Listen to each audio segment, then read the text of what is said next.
tried to get the thing and it ripped the motor mount down.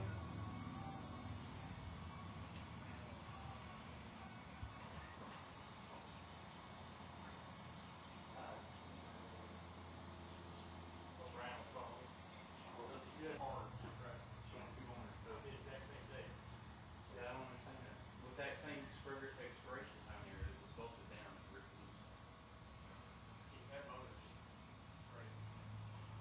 It sunk. Oh, it did sink. Oh yeah. Yeah, the only reason it didn't is we tied it off to Gary's boat. We had to airbag it. As they were taking them off, the boat was sinking. And what he did is Gary Lewis stowed a real high volume water pump in here. He kept pumping the water out so the boat wouldn't sink while they took the people out. Towboats US kept the boat from sinking so they could perform the rescue, basically. Yeah, I could not come out.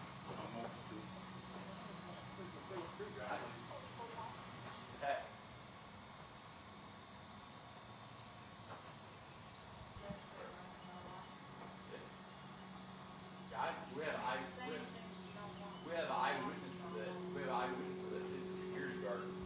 I mean, I got a written statement from him and all work. So I got something to fall back on. All right.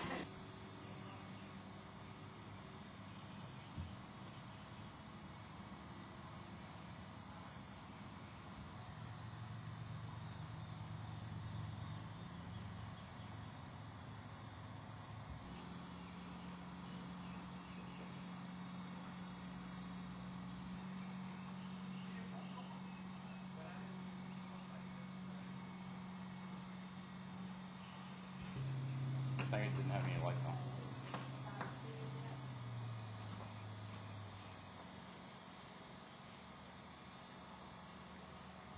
No.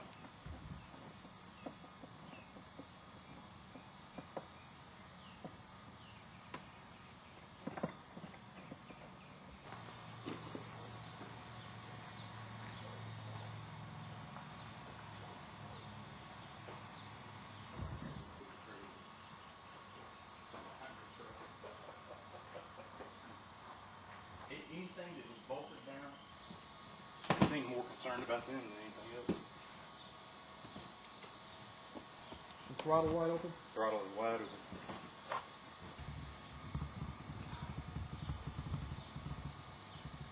So that's why making the driver identification was pretty easy. He was still trapped under between the seat and the steering wheel. Plus he's arguing with them that this is his boat.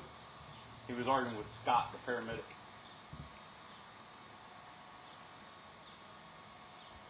Right here? Right in front of the fire extinguisher. Upside down? Along the store.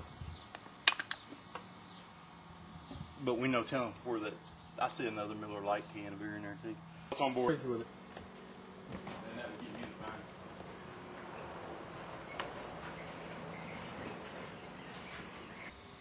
the fine. Was Gary Lewis saved his boat from sinking by throwing a high volume water pump in it.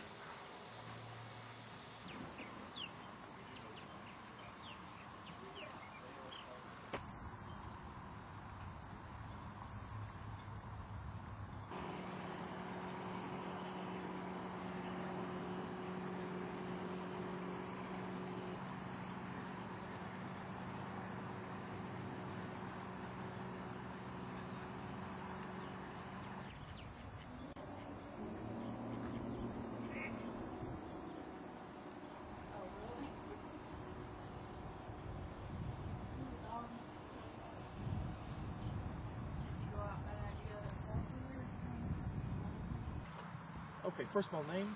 Lieutenant Dubose with Precinct 1 Constable's Office, Marine Division. D-U-B-O-S-E? D-U-B-O-S-E. Okay.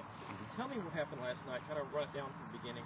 At around 2:45, Montgomery County dispatcher received a 911 call from the security guard at Bentwater saying a boat had hit the bulkhead at the marina. And all the emergency responders responded. Precinct 1 responded. Towboats USA, Gary Lewis responded. They heard the broadcasts go out. District 5, Montgomery, responded. Fireboat 94 responded. Several units responded by ground, 2 fire trucks and 2 EMS ambulances, because he told them there was multiple people in the water. Come to find out, there were 2 people ejected into the water, 4 people still inside the boat. Marine Division got called out. I got there at approximately 3:15. Took about 12 minutes. The driver was still pinned in behind the steering wheel up under the center console when I got there. His name was Joshua Butler. The ones ejected were Brittany Michelle Wade and Carl Millard, and 21 and 22 years old. They walked away without much of a scratch. They're stove up and everything, but they actually flew over the retaining wall out of the bow of the boat about 120 feet from where they showed us, or where the impact was. Where I stopped. Two that got ejected. Okay, yeah, you got 2 ejected. Okay, 4 still in.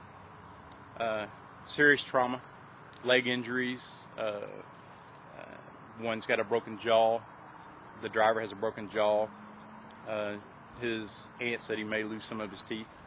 The female in the back left was 9 months pregnant, and she was still in surgery at Herman Hospital when I checked about an hour ago. Almost 12 hours into it, she was still in surgery. Her husband, which now I'm talking about Timothy Emery, and her name was Amber Davis, is in surgery. Timothy Emery is in ICU in Herman, listed serious but stable. She is still listed very critical, and they wouldn't give me a determination on the baby. Now she was 9 months. She was full term. She was due Friday, full term, this Friday, and so if the baby hadn't come by this Friday, they were going to take the baby. And it's what the family is telling me. What about alcohol? So there was indications of alcohol in the vessel itself. There's empty containers of alcohol. There's some controlled substances found on board. We have not subpoenaed any blood tests or blood results, in which we will on the driver and the various injured people to see exactly what they had in their blood. The boat was involved in the 2 prior disturbances earlier that morning, confirmed by eyewitnesses. Disturbances meaning? Noise disturbances. They had a super loud jam box system on one of them, and then they got into a disturbance with people fishing somewhere near the Shell McDonald's on 105 West. So basically 6-7 miles from where this happened. Oh yeah, absolutely. And the statements I've received from the male that was ejected, Mallard, he confirms everything there, and there was no physical assault. It was only verbal altercation. And then they left and went to an island to swim for a while, Ayers Island. They left Ayers Island en route back to Bentwater. That's when the security guard says that he heard a boat coming, but he couldn't see anything. They were running without lights. A good indicator of that's the filaments in the bulbs. I've checked the filaments in the bulbs; they're intact on this boat, which means it's not a 100% proven science. But usually, with the impact that this boat sustained, it would have knocked the lights out. The filaments would have broke, because they're a lot more fragile than the fiberglass is. With the heat and It's everything. right, absolutely. And the security guard, he says he could hear this boat coming, and it sounded like it was coming full throttle, but he couldn't see it. And then he seen and heard the impact at the same time, and it was only about 150 feet from where he was standing. And so it was a little bit hazy, but it wasn't too cloudy. And so he couldn't tell where the boat's coming. It's a red and white boat, but we're talking about 3 o'clock in the morning, 2:45. Now, throttle still in Full throttle. The damage. One of the, I don't personally know, but one of the game wardens estimated between 40 and 50 miles an hour. Dead solid stop all of a sudden. Solid stop. It was hung on the retaining wall. The only reason the vessel didn't sink is Towboats USA put a high volume water pump in it and was pumping water out while they were rescuing the people. And so it would have, otherwise it would have sunk. He put the high volume water pump in it. To get it out on land, we had to airbag it, put airbags on it, float it on the trailer. It's that much damage to the hull and the structure. Well, it kind of run out. Years ago, there was a pretty bad accident. The Hart family. Yeah, the Hart family. How is that parallel with that one there? I mean, as far as the type of damage, the type of injuries, That's good. Serious damage. There was deaths on the other one. death is, and this one is not apparent yet. And I say yet because I don't have the full status on everybody. I mean, anytime people are taken to Herman Hospital and they call for life flight but they didn't use it, then it's a serious in nature. Anytime somebody's listed critical and in critical condition, you know, who knows what's going to happen 2 and 3 days from now as they recover. Alcohol related in the other one. This one, all indications to be alcohol related. Child on boat. Child, well, pregnant, not having the baby yet, but it's probably the worst boat wreck I've seen in 3 years, and that was a little bit before my time. That particular wreck was. Kind of ironic too with the island, Ayers Island out there. I mean, the Harts placed those palm trees, everything else on the island as a memorial, and they left the island before they had the wreck last night. That's what they said. Yeah, that's what they said. They were coming from the island. So what happened? Where do we go from there in the investigation? Well, I'll subpoena the blood content, the alcohol content of the driver, and of course, if he is under the influence of any kind of narcotics or alcohol, and we're going to refer everything to the district attorney's office, and we will let the district attorney's office to decide what charge they're going to file. I would expect it to go to the grand jury for indictments. Damage the boat. You ever seen anything like that?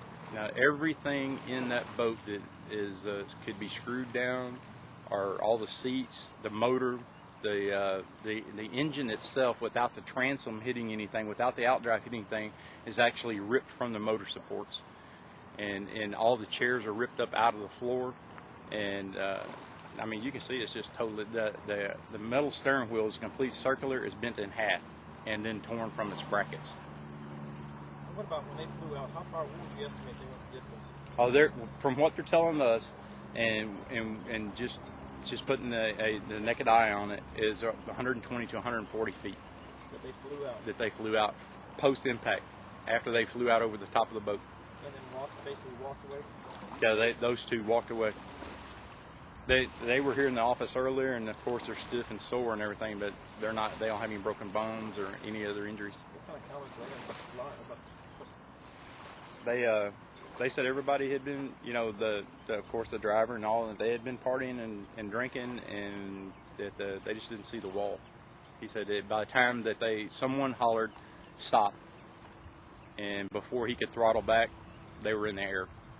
Is the driver familiar with the lake? He seems to be. He grew up here, and so he works on some of the boats there in Bentwater. He is. I'm being told he's a boat mechanic there. And that's where they had launched from, so I would say he'd be familiar with the lake. And the driver was which one? The driver was Joshua Butler. Take care of them. Yeah. Out here. Oh, Gary, what is your last name? Lewis. In Towboats USA. I'm Captain Gary Lewis with Towboats US. Right. Tell me, last night you heard the call go out on this boat. Tell me what happened. We arrived on scene and oversaw the situation, and then put a pump in the boat to keep it afloat while they were getting the hurt and injured out of it. And then I secured all the leaks that I could, and then we salvaged the vessel and brought it in. What, have you ever seen one damaged like this? Oh yeah. Which just recently? I mean, recent, or are you talking about what the Hart broke several years ago? Well, since '99, I've seen them hit the dam. I've seen them hit the bridge several times. I was first on scene at the Hart family wreck, and it's a bunch of them ever since. What about damage or injuries compared to the Hart family? I mean, you had several deaths there, though. But I mean, as far as the crumple zone was basically the same, except this one hit a square bulkhead and just and stopped the vessel, and everything in it just crumbled. I mean, it's sure enough wreck. Now the pump was just basically keeping the water out of it, able to get the victims Exactly. out. I kept the vessel afloat while they got the people out of it. You pretty much work this lake what, 24/7 almost? 24/7, yes, sir. Just a towboat service? Yes, sir. We have a licensed captain on duty 24 hours a day. I just happened to be him last night. Okay.